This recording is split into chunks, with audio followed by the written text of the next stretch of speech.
Let's see here. Oh shit, am I streaming? Okay.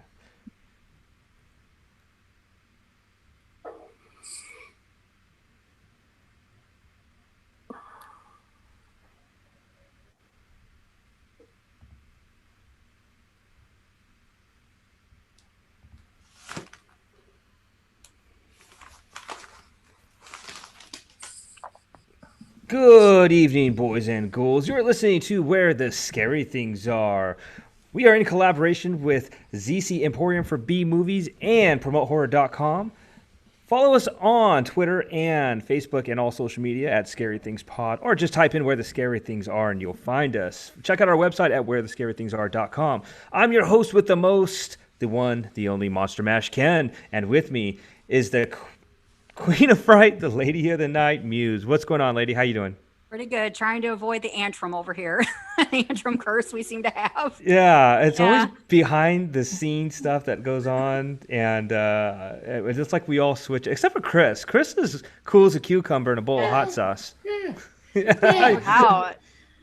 you doing, yeah. Chris? I am doing wonderful. I've been doing wonderful for a while now, and I tell you, we got a vicious one coming up, so you're gonna want to brace yourself. I think vicious is the operative word, but that's good on this show. Yeah, I the more vicious, the better, because if not, then Horo from PromoteHorror.com is just going to go back and find something vicious to do in Florida, which is, a dime a dozen there. How you doing today, Horo? Oh, I'm just living life here in 2020. I mean, we had a tropical depression the other day over the weekend, and we got like a day's notice. That's only 2020, and I can't complain too much because that's now a hurricane going through the Gulf Coast. So I'm not gonna complain too much. And there's life on Venus now, so that's all great. You know, they say like tough people come from Texas, right? I don't think so. I think tough people come from Florida because you guys are dealing with stuff every week. It's always No, something. no, stupid people, stupid people. Sorry, sorry, lots of stupid people. Don't forget Florida, Oh, there man. goes our Don't Florida forget Florida, audience. man. Don't forget Florida, man. And hopefully Casey's doing okay down south there in Tennessee. We got to catch up with her soon. Anyway, really cool show with for you guys tonight. We're going to be speaking to Damien Maffei. I hope I'm saying his last name right. Maffei. You know him from the movies Haunt, Strangers 2, and A Nun's Curse, as well as what was it called, Chris? Monsterland 2. Monsterland 2, yes. And it's funny because I just got done watching it and I didn't remember the last part. I wanted to say Monster House with a cartoon, but that's just me and having, dealing with kids all day. Anyway, so good stuff here tonight. As always, very excited. I want to say just a shout out to Isaac Thorne, who does our opening to the show on the podcast. Thank you so much, Isaac Thorne. Follow him on his website. It's isaacthorne.com. As always, make sure you follow all of our individual accounts. Halo Girl 22 on Twitter. Chris is CJZC, right? At CJZC on Twitter. And Horo is promotehorror.com or Horo's Reviews on Twitter as well. Did I get that right? You Yes. got it All right. right. And you can follow me at Monster Mash Ken on Twitter as well. Definitely great follows. We are part of the Strange Society Network, and a lot of great shows on there. So check out those shows as well. Make sure you follow all of those as well. Anyway, let's get right into it. I got a really cool beer my mouth is salivating for because when I bought it and I was like, ooh, I can't wait to try this one. So this is, hopefully I can, yeah, getting into the spirit of Halloween here, like I told you guys. I know we're not even halfway there, or halfway through September. But this is an O'Fallon vanilla pumpkin beer, a vanilla flavored pumpkin beer, and it says "We love beer" because I love beer. This one is like I said, I'm going to start trying out these pumpkin beers going forward till Halloween. But let's see. You know, as soon as it tastes like pumpkin pie, and I love pumpkin pie. It is so weird that it tastes like pumpkin pie, but as soon as I went to drink it, you could get a whiff of like beer or pumpkin pie. It's great. Oh, I recommend it. It's good. I'm gonna definitely kill that one. And as far as the horror movie flashback goes for tonight, this one was a. It's weird. I don't get scared over like I guess you want to call them horror comedies, right? But this one kind of scared me, and you guys are gonna laugh. But back in when did it get released here?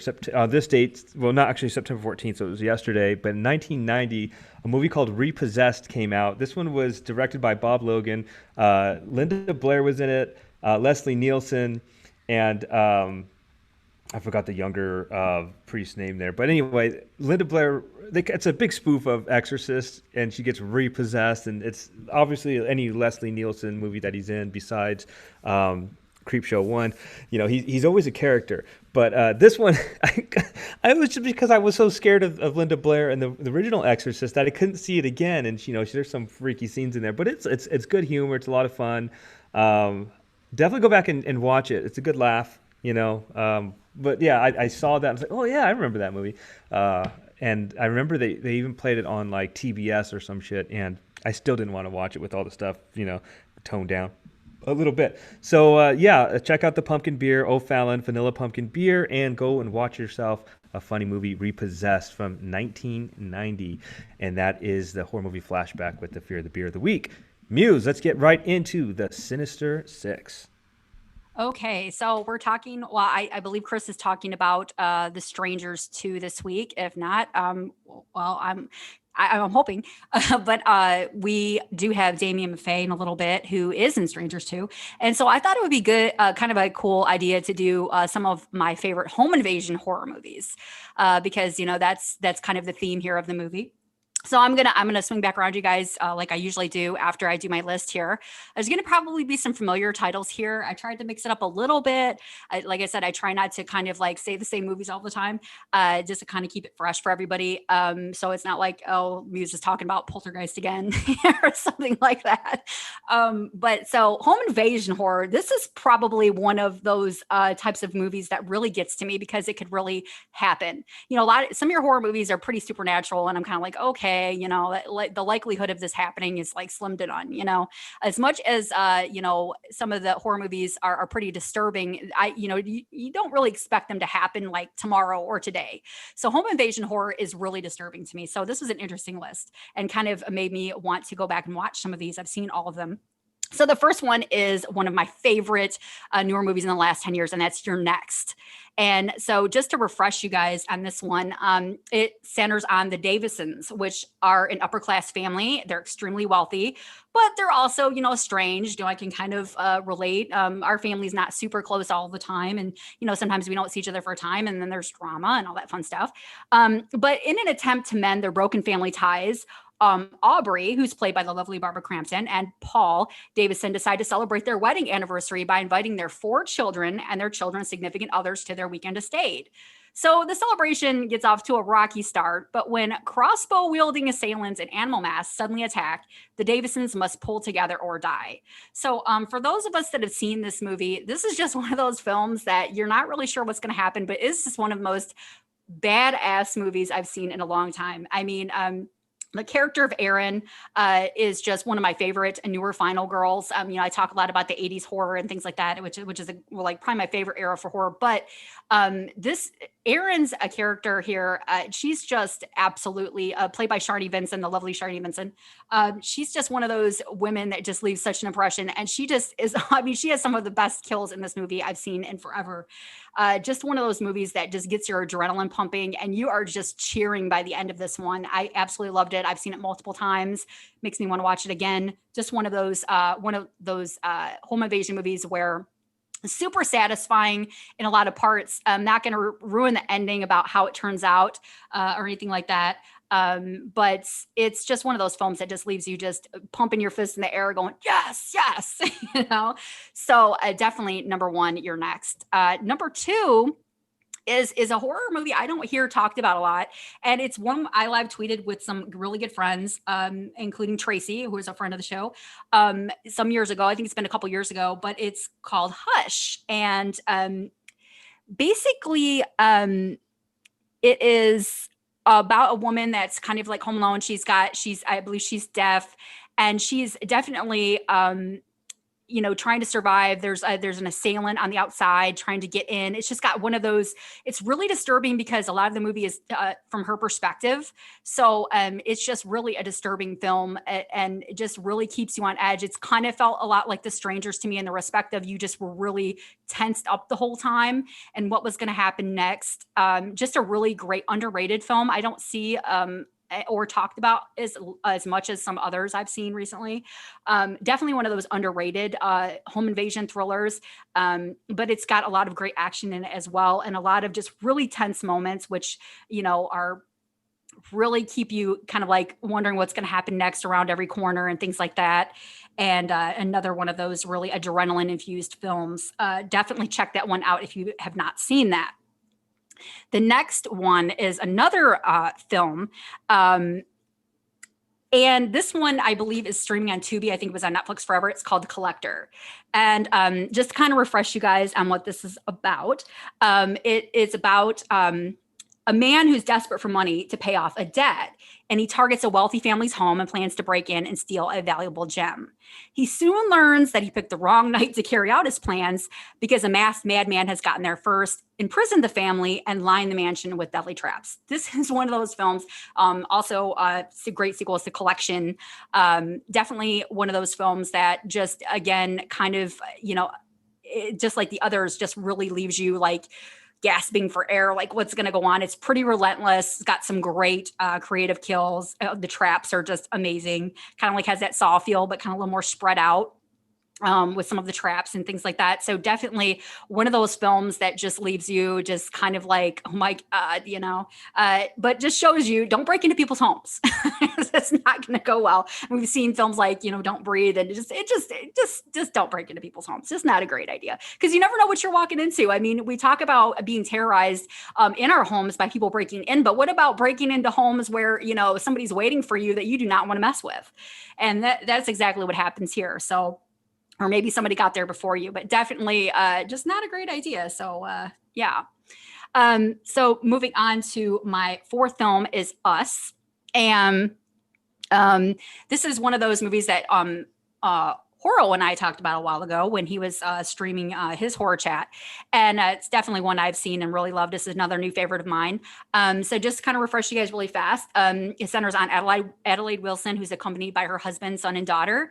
And they're returning to their beachfront home where she grew up as a child. And she's haunted by a traumatic experience from her past. And as they're there, Adelaide grows increasingly concerned that something bad is going to happen. Now, I'm one of these people that whenever I feel something bad is going to happen, I'm one of those, let's turn the car around and go home, because it's almost always spot on. And this is proof positive that you should definitely not ignore that feeling as we see the movie unfold. But they don't turn around, they don't go home, and her worst fears soon become a reality when four masked strangers descend upon the house, forcing the Wilsons into a fight for survival. But when the masks come off, the family is horrified to learn that each attacker takes the appearance of one of them. Hence they're kind of like doppelgangers, I guess you could say. It's just one of those films that's just like, what in the world is going on right now? It has a really, really cool twist. It deals with a lot of great, crazy stuff, as the film unfolds. And I was just intrigued the whole time. Just really original. Jordan Peele always brings it. I love him as a filmmaker. I loved Get Out. I loved Us just as much. He's just brilliant. And this film is proof positive that I just want him to keep making movies forever and ever. Definitely.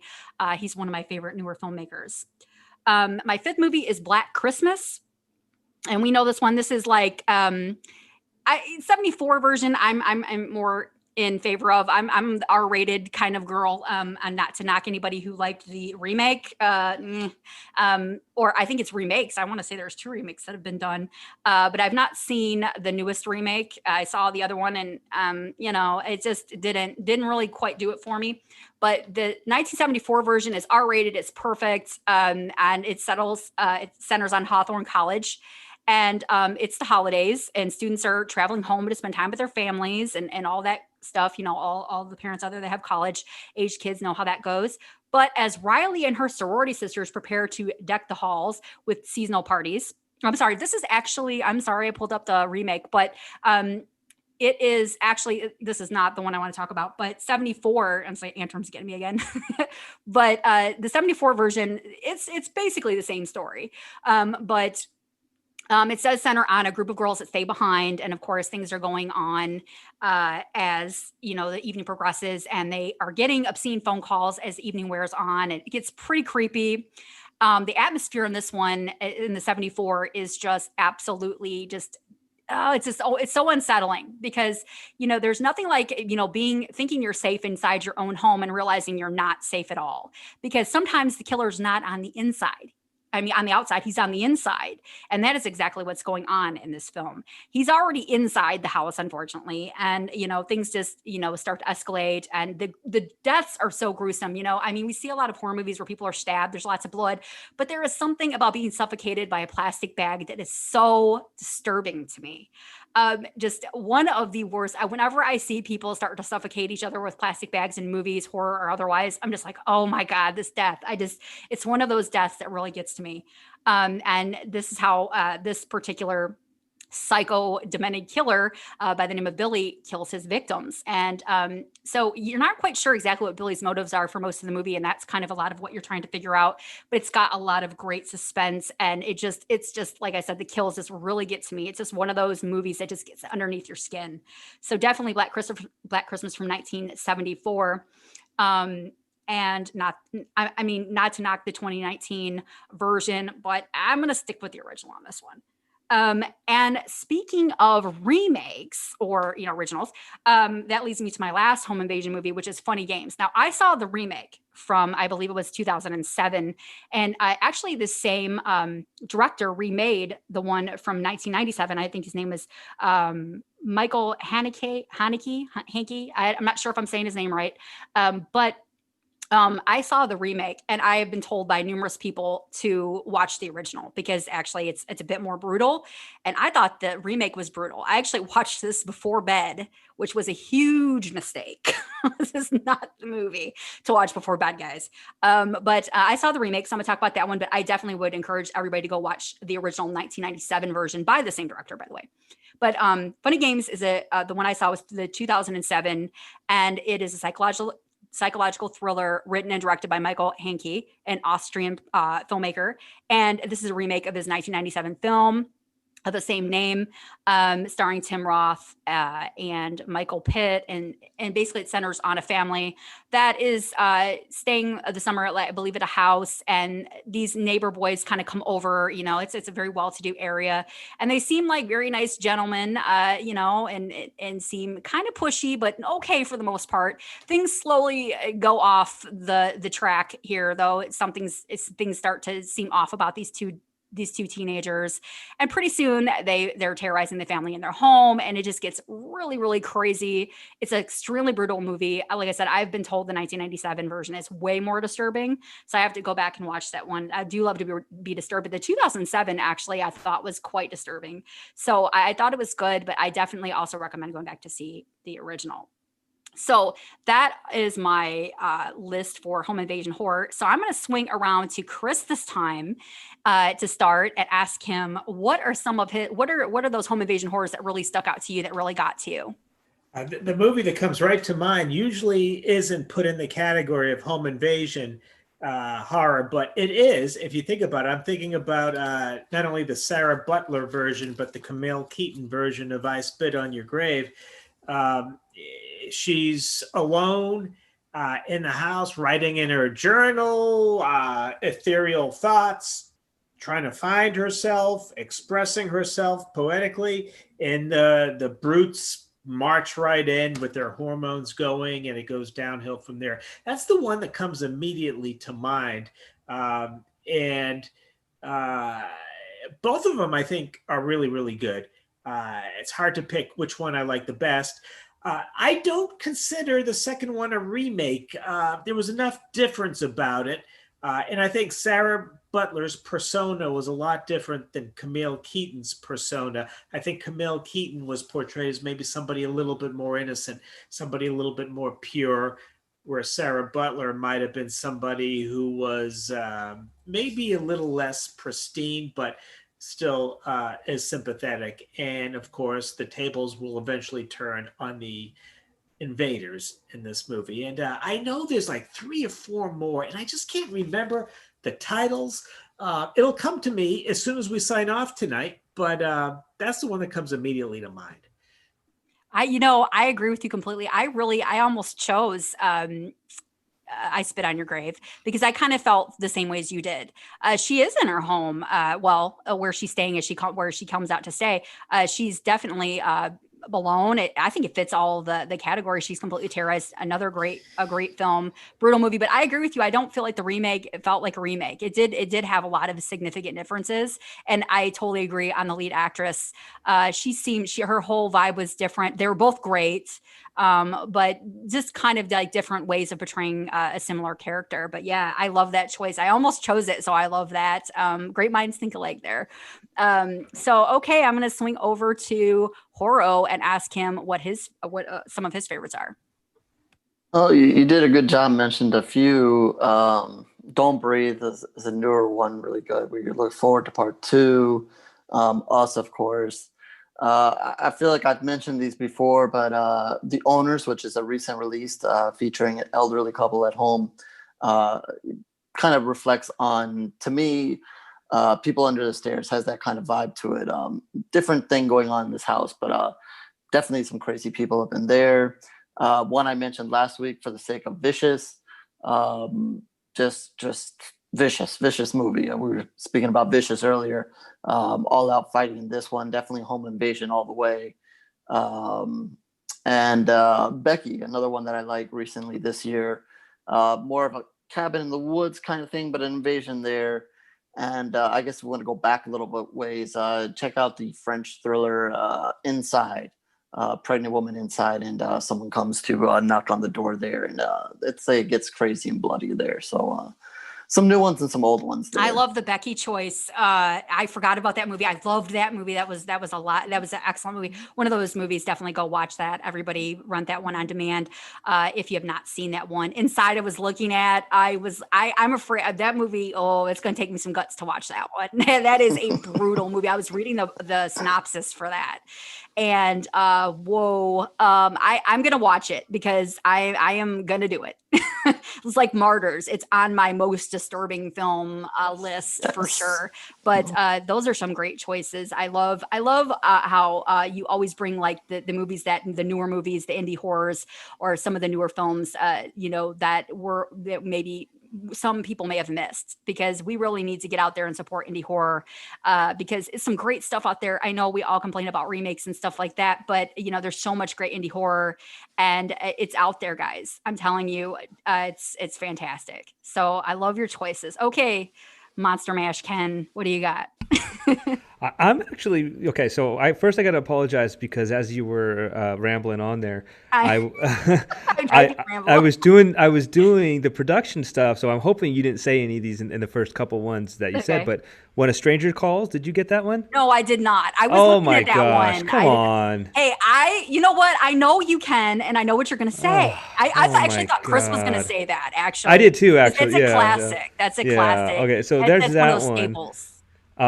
One that also that you mentioned Martyrs, which is on my list too, but there's another one that's on my list that I haven't got to is Funny Games. Yes, I mentioned that one. That was my last one. You did? Okay, yes. Okay. See the 1997, I've been told, for sure. Okay, and then Fear with Mark Wahlberg when he kind of made his thing, and that was awesome movie because I think I must have been junior high-ish or something like that, 96. Yeah, I think I was ninth grade or some shit. But that was a good one because all the teenagers went to go watch this movie, and you have Reese Witherspoon and Mark Wahlberg, who after these roles they kind of became who they were going to become.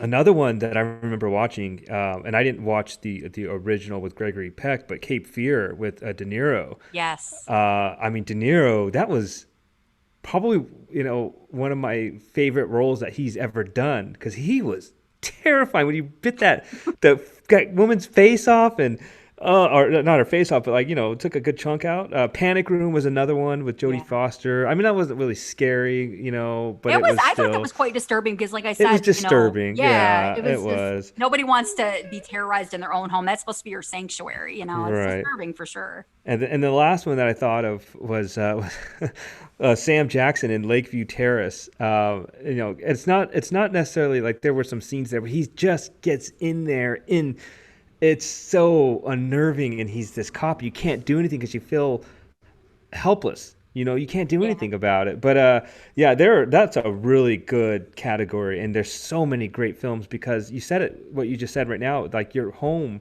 is where you run to to protect yourself in a sense. You know, you're safe at home. Your kids are everything's supposed to be safe at home. Not necessarily in our world, in our horror world. We want you to be unsafe. We want you to be in fear of your life in your home because we're at where the scary things are. Want to see this. We want to see the blood. We want to see the killings and laugh about it because we're crazy. And write about it and podcast about it, and then go home and go home to our safe homes and watch these movies. Anyway, Muse, good list there, awesome list. Let's jump on over to Horror and check out what's going on in the horror world today. All right. So we didn't connect on this one. Sometimes we connect and we you mentioned something news and then I followed up with the remake here. You did a good connection there with funny games, and maybe that'll land on my list one day, but not today. But we are going back to some remake talk here. And here's one that like some of the ones that we sometimes talk about, may have been rumored at a time to have a remake be done, but instead, it ended up doing the couple of sequels here, and I believe the last one was in 2016, and which didn't go over really well.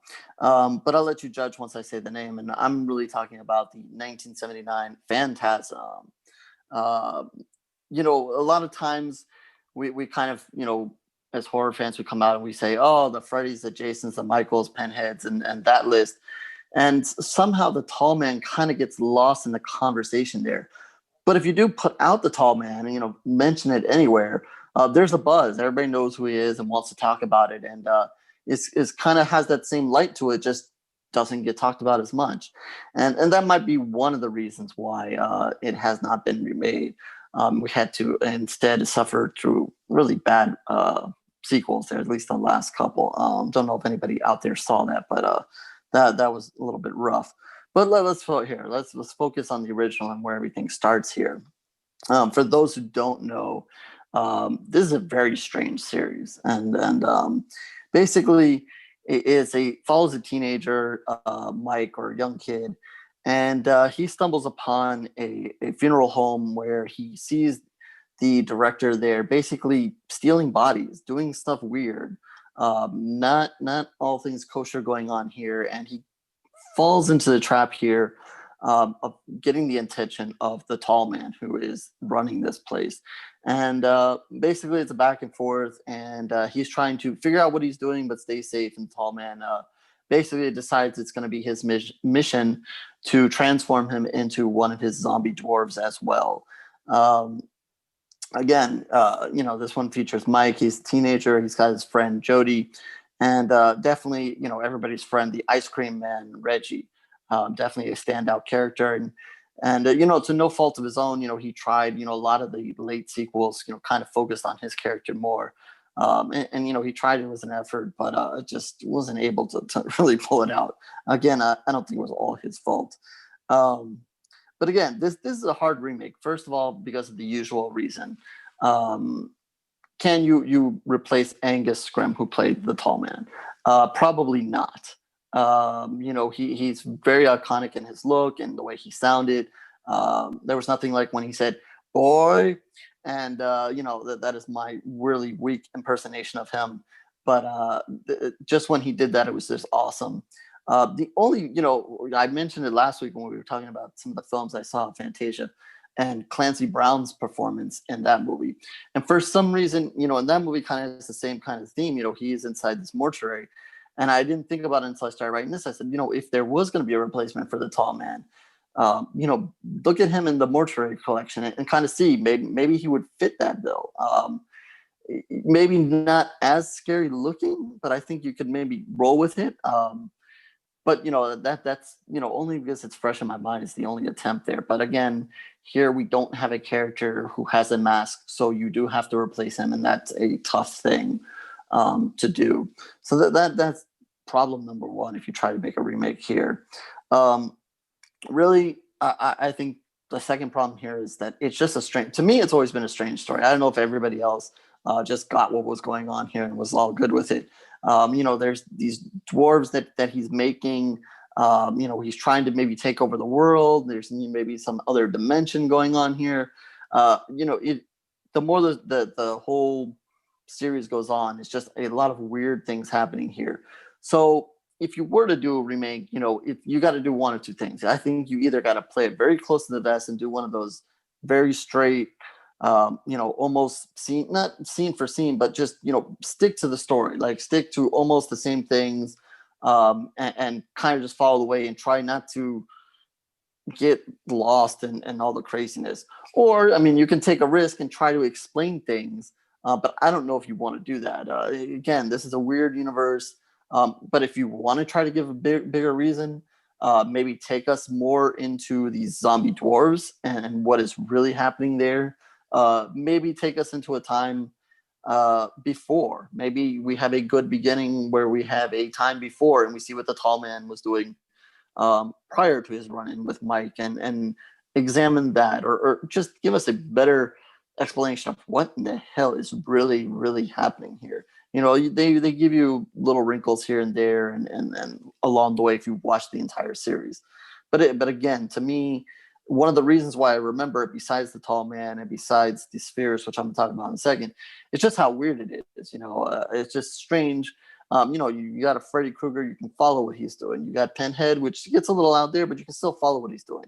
But the tall man story to me has always been weird. I don't know if it just went over my head. Everybody else got it. But, that's maybe something if you want to dare to dabble in, I don't know. And like I just mentioned, the spheres here, definitely cool kills with it. Back then when they did the movie, they did it very practical, which we love. So hopefully they wouldn't screw this up and do anything CGI. But maybe you can do some newer things here, create your new spheres, maybe create some things based off of that. But don't lose the fact. Everybody liked everybody laughed at the flying balls, ha ha ha. But go there and try that, and maybe try an upgrade there, and maybe the tall man can do it in a different way, or maybe have a giant ball or something like that. I don't know, but definitely that is a thing to look at there. But again,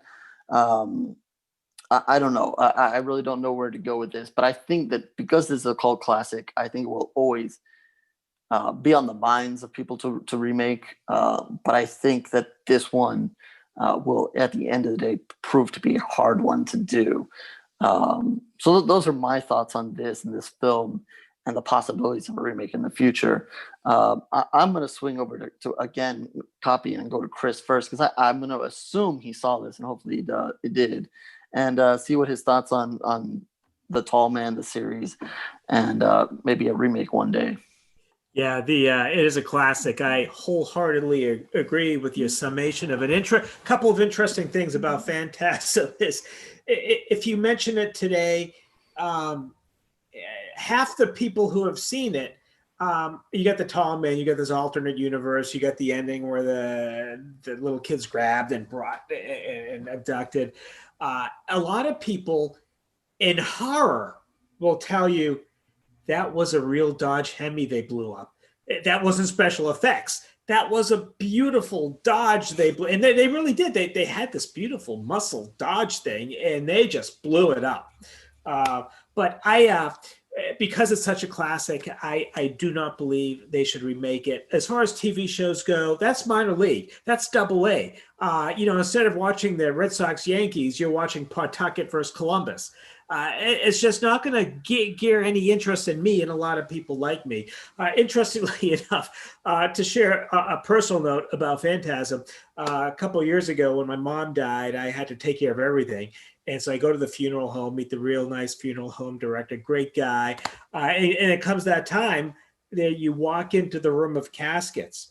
And of course, you pause for about 30 seconds before you pick the cheapest one. You actually pretend like maybe you'll pick the expensive one. No way. Because what are they going to do with it? Doesn't matter. But in that 30 seconds, I remember thinking, I wonder if behind that curtain over there, that's where the door is to the parallel. And I was just thinking of Phantasm and the Tall Man, and that's how iconic that movie is. That no matter what you're going through, if you're brought into a funeral home, if you're talking to a funeral home director, if you're planning a funeral, every other thought is the tall man in that alternate dimension or universe, whatever that was. But do not remake it. TV show, that who cares? And you're right. Who nowadays can play him? Even Richard Kiel 20, 25 years ago would not have made a good tall man. And he's the only one I can think of that stature who could have pulled it off. And I don't think he even could have pulled it off. But nowadays, I don't think there's anybody. Definitely agree. Ken? No, I think you kind of, the way you started out with your segment, and you talk about like the horror icons, and Angus Scrimm is as the tall man, is definitely you can argue that he belongs on a Mount Rushmore of horror. I couldn't think of any other films that he's done. But it's not just him as his character, the tall man, but some of the scenes that I remember, the points of view with the ball is chasing people and whatever, that was pretty cool. I don't think we've seen something like that. And just that weapon in its own, you got the Freddy Krueger glove or the Jason masks and Michael Myers and whatnot, but it's very iconic to the movie. If somebody showed you that sphere with the little forkies coming out of there, little spikies, you're gonna know what it is. Also, one of the coolest scenes is when he's standing over the bed, and that is absolutely horror. I had nightmares of that scene. It's like you don't want to touch the edges of your bed because you don't know what's there or look up, and it ruined me, that scene. As far as a remake goes, yeah, I think you had to find somebody to fit that role of Angus Scrimm, and that's going to have to probably. I mean, all I can think about is all the great movies that we've watched the last couple of weeks, where there's these actors that really nailed their role. And I'm going back to Uncle Peckerhead, the guy that played Uncle Peckerhead. He did a really good job. We'd never heard of him before, but he did a good job. And you can find somebody to do that role. I just don't know who it is. Now. It's what is it, the alternate universe type thing, Phantasm's like a figment of your imagination or something like that. You can play around with that a little bit and do a series where it would work. A movie, I'm not quite sure. I don't think I'm just so anti remakes sometimes, I don't know. I'd be 50-50 on it, just depending on the casting. And I think if they went, not like if Blumhouse did something or like a lower, not like mid-tier production company, I'd be into that, but not anything like super high tier where they're gonna go this a money grabbing thing. I'd like to see what like Harrison Smith thinks about it. I would love to ask him this question and just to hear him get angry about it. But Reggie was a great character too. That was his name, right? Reggie. Yeah, and he had, and I remember it was part 2 when he makes that shotgun deal. But anyway, yeah, I can't wait to hear what Muse says, because I know this is her jam right here. Go ahead, Muse. Yeah, no remakes. Absolutely not. Angus Scrimm, he is on my Mount Rushmore of horror. So when you said that, I was like, yes. He's just iconic to me. And yeah, he ruined me. This whole franchise ruined me for funerals, funeral homes, everything, mortuaries. I don't care. If it says Morningside, I'm not going in there. Morning something, I'm not going in there. I'm like, pick another funeral home. I'm not doing this one. I've seen too many of these movies. And I watched all of the sequels, including part 5, Ravager. I liked them all. And, honestly, I know that they get a lot of hate, some of the sequels. I loved them. I actually liked part 4, Oblivion. I loved it. And I think it kind of started to explain what was going on, probably in the best way.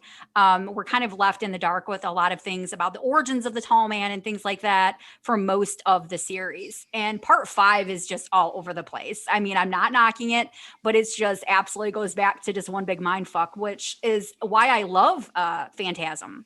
Is just, it plays with your mind. You're like, what is happening? What is real? What is not? And you're kind of wondering at some point, is this all a dream? Is this happening? Is somebody about to wake up in another segment? And you're going to be trying to figure out if it all really happened. So, but yeah, I mean, it's just one of those things, and Chris nailed it. You know, when you go into a funeral home, this is what I'm thinking. I mean, and I don't bring it up because it's extremely inappropriate, you know, for the time, but I'm waiting for Angus Scrimm like character to come waltzing through the door. And yeah, I absolutely just avoid funerals because of these movies. When Muse, when you pass away, and I hope, I just no, told everybody just to cremate me, please. yeah, no, but listen, let's just say your husband reaches out, say, hey, you know, we lost Muse. I'm gonna say between us, let's hire an actor to dress like Angus Scrimm and be at the funeral. She'd dig that. Yeah. That would be I mean, like, this is definitely Just to mess with everybody. Muse's funeral for sure. Yeah. Because I absolutely love it. And you know, the one thing, and I agree with all of you, a TV show would be interesting, but it's like, you know, I think the only way a TV show would work, a movie would not work, because again, you're going to have a hard time with the casting. Angus Scrimm was just, yeah, there's no replacement there. I can't even, you guys are better than me. I couldn't even think of anybody that would be even close to playing it. I love the Clancy Brown idea, because I love Clancy Brown, but it's too hard of a part to replace. He's just one of a kind. And yeah, whenever you're dealing with a character without a mask, it's tough. And just his whole persona. I mean, he was like Freddy Krueger. It's like replacing Freddy Krueger, even with all the makeup. There's no way Robert Englund is Freddy Krueger and Angus Scrimm is the Tall Man. That is it. And you could try, but I don't know if it would even work with this in this day and age, because it's so, I don't know. I mean, if you're somebody that likes the backstory, you are not going to be happy here, because it's just all kinds of craziness. And I kind of think it would take away from it to explain things. I think it's more disturbing to just be left kind of wondering what in the hell is going on right now. You know, the blood is yellow. There's orbs coming out of people's skulls. What is going on? There's orbs. Are they people? Were they people? Am I going to turn into one? What's going on? You know, and you know, it really makes you think about your mortality too.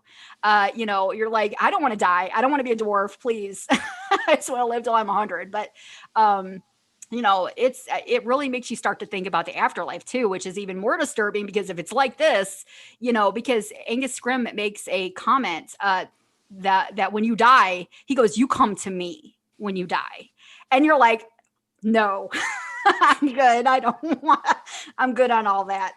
So it really kind of freaks you out. So if anybody was ever not afraid of dying, you might be a little bit afraid after this movie. So I'm still not afraid to die, but at the same time, that thought, it does stay in your mind, and you're just like, oh my God, you know, what happens? And it answered, and I think a lot of us, when it comes to mortality, it's an uncomfortable subject for a lot of folks. And it's just, the whole thing just has you squirming, which I love. And I think describing, you know, what's going on, or explaining what's going on, or trying to figure out everything would just take away from it. So a TV show would be the only way a TV show would work. It would be if you started to explain things. And I don't know. I'm not even feeling a TV show. I think we should just leave this one alone, just like they should have left Nightmare on Elm Street alone. And, you know, let's just move on. Let's watch some indie horror. There's indie horror people. Stop trying to remake iconic characters. It just doesn't work. I agree. Yeah. So that's my 2 cents. I'm sorry, I rambled again, but that is okay. That is why we bring up the remakes and we talk about the remakes. But yeah, so I think we all wrap that up very nicely, and Phantasm can be left alone, and we can move on. And let's continue to move on, and I'll run through the news really quickly. Eli Roth, History of Horror, will return to AMC in October with 6 new episodes. You know, we're gonna just have so much to watch this October for all those who are still in quarantine. Travel Channel adds to your October viewing with Ghostober. You know, I guess this is the 3rd time they're doing this. They're going to have some originals and then some of your favorite paranormal shows as well. Unfortunately, speaking of quarantine, Candyman has been moved to 2021. They really want that shown in theaters. So we're just going to have to wait till more people are available to go see that in theaters. Peninsula, which is the Train to Busan sequel, looks to be coming on DVD, Blu-ray in November. So if you haven't seen that yet, hopefully you get to see it then. If not, you can wait to 2021 as well, and that should be on Shudder. Continuing with theaters, the original Friday the 13th, the remastered version, courtesy of Fathom Events, will hit theaters again in October. So maybe those that still bracing the theaters can go check that out. News that only I care about. Yes, I do bring news that only I care about. That is The Walking Dead. Yes, it will finally end in 2022. But don't get too excited because it's not really going to end. The original show will end, but Carol and Daryl, spoiler alert, I guess will live because they're going to get a spinoff show, and we have all the other shows and still a movie. So even though I know all you in Twitter world were happy to hear the news, The Walking Dead overall is not going anywhere. So you're still going to have to suffer. Total Recall, a classic here, will be coming to 4K in December. So you can revisit that gem from Arnold. Creepshow, going back to Shudder. Creepshow season 2 production has started on that. So that's good news, and we will have a second season of that. And just real quickly, some recent trailers that have been released that you should definitely check out and be on the radar for soon. Dune, Halloween Party, Freaky, Hubie Halloween, Anonymous Animals, Scare Me, which is coming to Shudder, Save Yourselves, and 2067. And to end this off, my recommendations, Spiral, which comes to Shudder this week, The Babysitter Killer Queen, which is on Netflix. If you've seen part 1, watch part 2.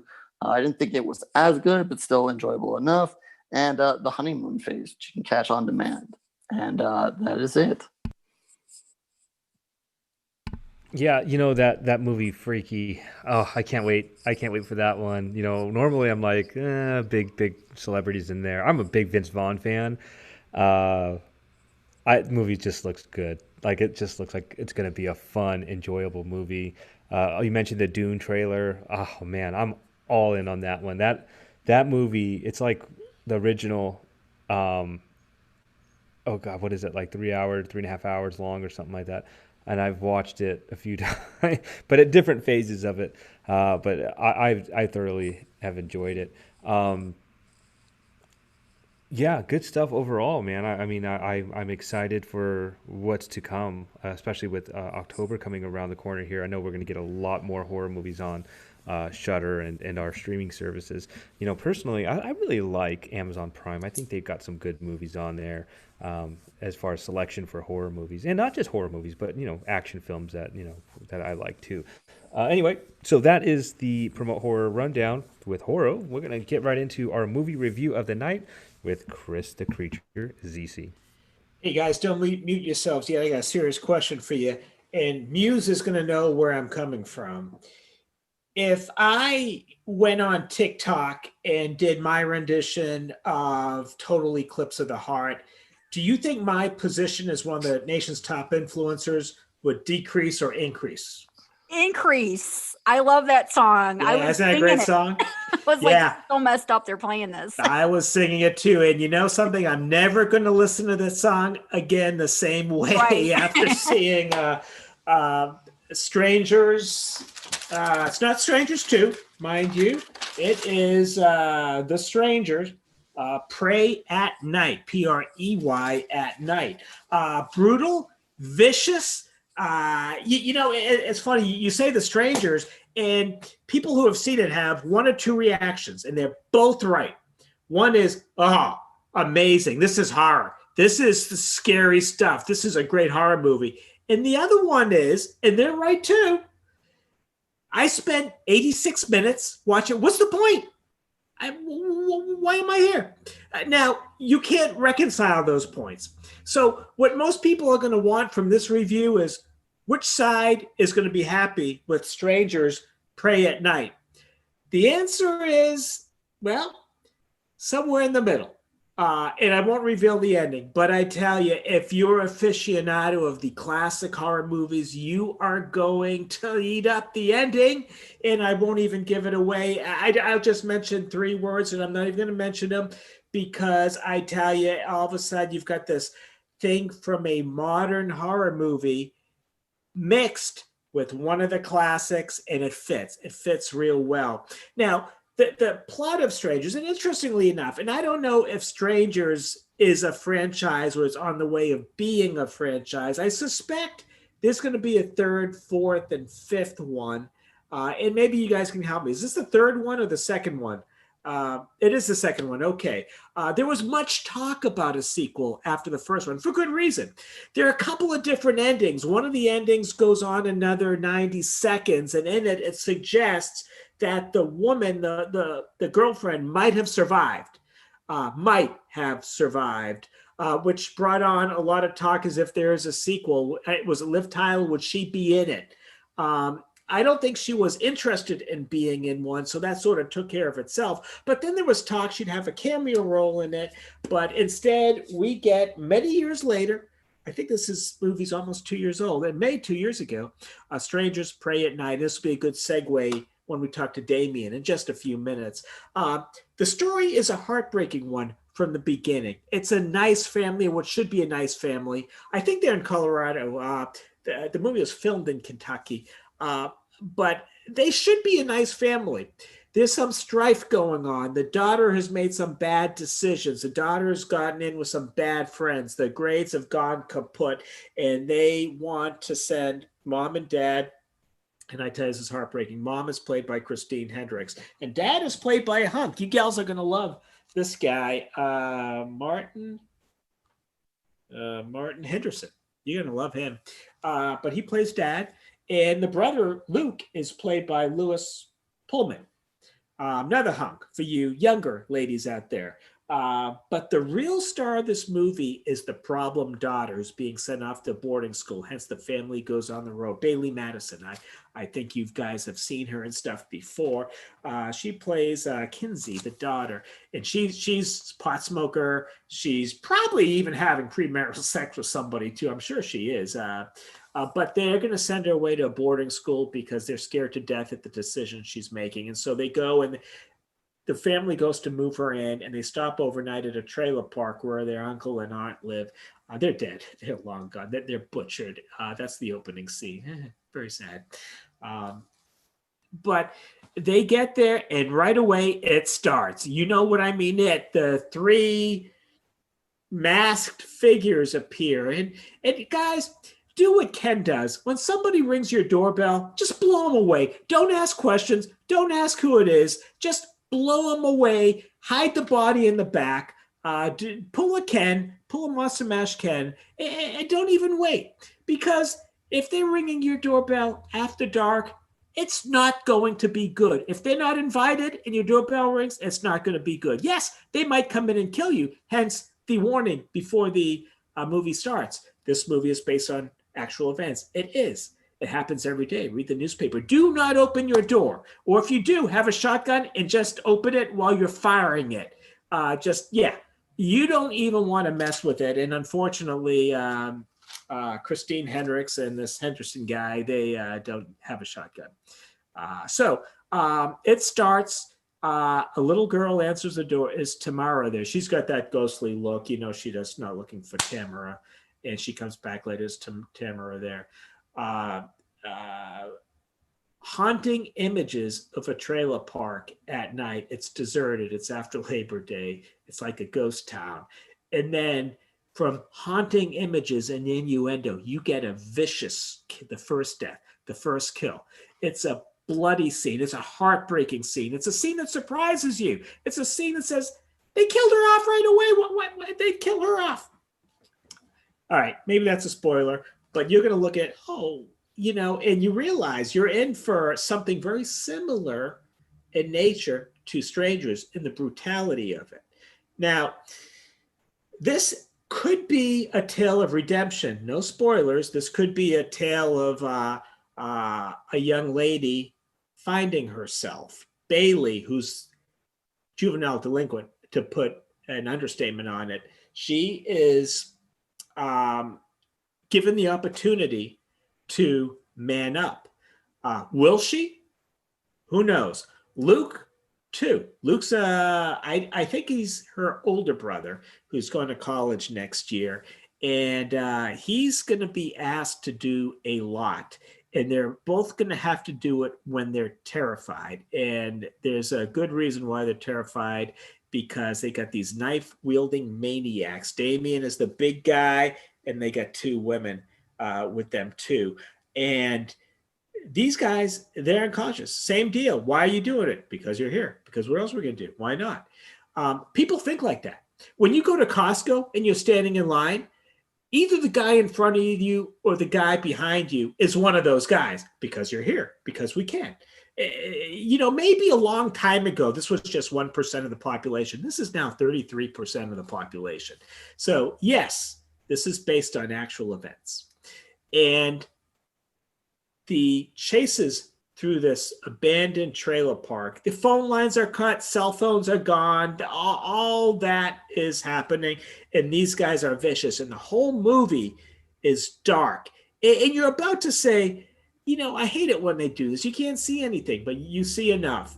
And then just when you think the whole place is dark, because it's middle of the night, the whole thing takes place during one night. All of a sudden, there's the pool scene.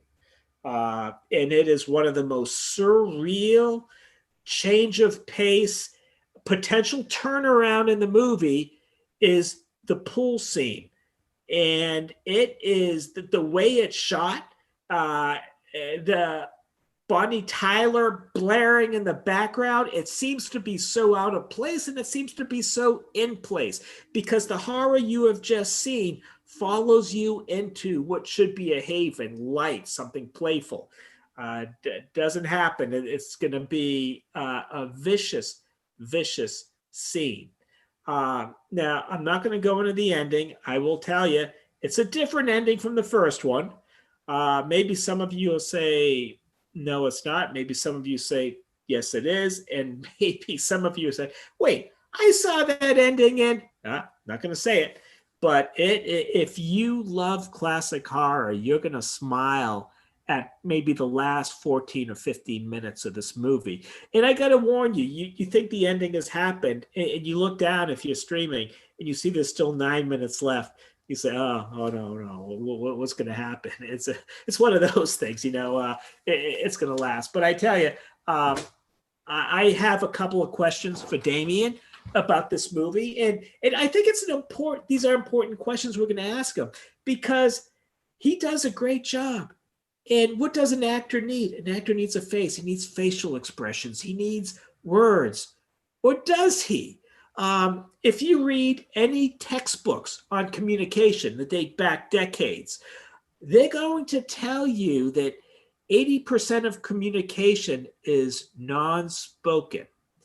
And we're going to see that here. And this is not easy to pull off because not only is it non-spoken, a lot of the non-verbals in communication, like facial expressions, you can't see. And you're looking at this, I don't really call them sack head, sack mask. It's a burlap thing. But it gets your imagination going, and it probably makes it more horrific. But this is a heartbreaking movie because this is a family you want to get back together. They appear to be doing the things they need to do to save their daughter and get back together. And then this thing hits from left field. And like I said, do not open the door. Oh, believe me, they're not having car problems. Not in the day a AAA. And if they are, sleep in the car overnight, wait till sunrise. Hey, we've all done it. They can do it too. And their family in the backseat, family hasn't eaten, screw them. Who cares about their family? They don't care about your family. Do not open the door.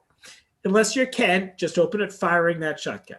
Anyway, I don't want to give any spoilers, and I'm really looking forward to talking to Damien in just a minute. So, Strangers, Prey at Night, vicious, brutal, a good homage to some neat horror of the past. Great review, very, very just on point. So what we did before we get into the interview here, I just wanted to go around real quick because I didn't watch the movie, and Chris, I don't feel like because I didn't watch it, I don't feel like you gave any spoilers away too much. So good job there. But I went and I watched Monsterland too. I wanted to watch something that was kind of a little off the beaten path there. And we saw A Nun's Curse, another movie that Damien was in. He was the quote unquote scummy boyfriend there. He had a great death scene there, but unfortunately we didn't get to talk to him then. But Monsterland 2, in his role, it's a anthology film. So there's I believe there were 5 different quick shorts. and he was really briefly in it, but he was I think he was a werewolf, and he had to off himself, and he was bloodied and whatnot. But it was a really powerful scene, and so yeah, that was a lot of fun. But overall, this movie Monsterland was really cool. It was like, very low budget anthology, but the stories and the special effects for it being so low budget was really good. It opened up with a really good movie, a really good short film that was really disturbing, and I was really upset at it at first. That's they're bullying this little girl, these boys, and then she turns the tables on them really quick, and then things go from 0 to 100 really quick, and like, what, you did not see it coming, and it was satisfying to see her doing her thing. But yeah, I'm just going to pass it on over if Muse wants to jump in and talk about what she watched this week. What was your homework this week? Well, I watched the same film as Chris just reviewed, so I'm not going to say too much other, because I mean, some of us haven't seen it here. I don't know if Horo has seen it, but it had so many great moments in it, and Kinsey just really stole the show. But yeah, we're going to talk to Damien Maffei in a minute, and this is, The Strangers was such a chilling film. So, I was like, wow, this is going to be a tough act to follow. But it was really great. I love my sequels. I may be biased, but I really thought this was a really, really good film. And it really does have a lot of, and Chris mentioned that classic horror nod there near the end. And I'm not going to say it either, because when Ken watches it, I want him to talk about in a future show to see if he caught it. So I don't want to ruin that. But I loved it. I love that Chris caught that, because I was like, wait a minute, what is this? This is okay. I kind of want to ask Damien in a little bit, but I'm not gonna, because I don't want to ruin it. So I kind of like want to let Ken see it. But there's this one scene, and I had my microphone on mute, but when Chris talked about Ken opening up the door and just opening fire on somebody, I just died laughing, because I could just see it, like, get off my porch, type of thing. I'm not that mean. I'm probably the nicest one out of all of you guys, man. I am so totally like, I won't even buzz people into my building. This is how many horror movies I've seen. We live in an apartment building where you got to buzz to get in. And I'm like, if I don't know you and you like, I don't want to get on the intercom, because I don't want the awkward exchange of me denying you access to the building. I'm just like, because I've actually buzzed somebody in before, and it resulted in a huge altercation out in the hallway. The one time I buzzed somebody in, it's a huge fight. So I don't do it, because it's just, I don't even know who's on the outside wanting to come in. And so, yeah, there's nothing scarier than a home invasion movie. But there's one scene where, Chris mentioned a shotgun. I got to say this part. I'm going to spoil this part. But when Kinsey is in the police car, or the police SUV, I guess you could say, and they got that shotgun in the front seat, and she racks that thing and just goes boom. I was like, yes. Talk about fist pumping moments. I lost it. I came off my chair. I was just, this movie had me screaming at the screen. It's one of those where you're just like, get the gun. Don't put the gun down. What are you doing? Take that with you, type of thing. But it's really good. And it's one of those, it's another film that's going to have you nervous the whole time. Ken, you got to see this one. And Horo, if you have not, I'm going to say Horo's seen it. I think he has. He's nodding his head. But I loved it. So I'm going to pass it over to Horo. And I guess, I don't know what movie he watched. I don't know if it was Strangers Pray at Night, or if it was one of the other great films. But I loved it. You got to watch it, Ken.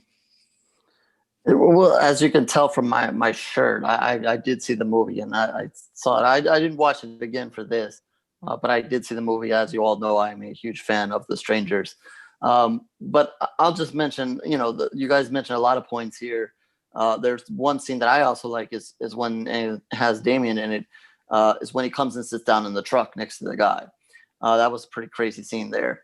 But I also want to bring up, he's in a movie called Haunt, which I talked about a lot last year. And it was one of my favorite movies of last year. And he plays one of the masked characters in this movie. So apparently he likes doing the mask thing here. And this is, the usual, teenagers, college kids that we got to kill off here. They're looking for something to do on Halloween night. And they get pointed in the direction of a haunted house attraction. and they go inside of it, and yeah, it's just the wrong house. They, like Chris said, they should have heeded the warnings, never gone in this house, and just bad things happen. And I guess Damien is one of these mass killers in the movie. He was in this house. If you have not seen this, this was written and directed by the gentleman who brought us A Quiet Place, and just a fabulous movie from a slasher point of view, from a haunting point of view. Lots of blood and guts, and just a fun movie, and I definitely recommend that one. All right, everybody. We're going to jump right into our interview with Damien. So sit tight. We'll be right back.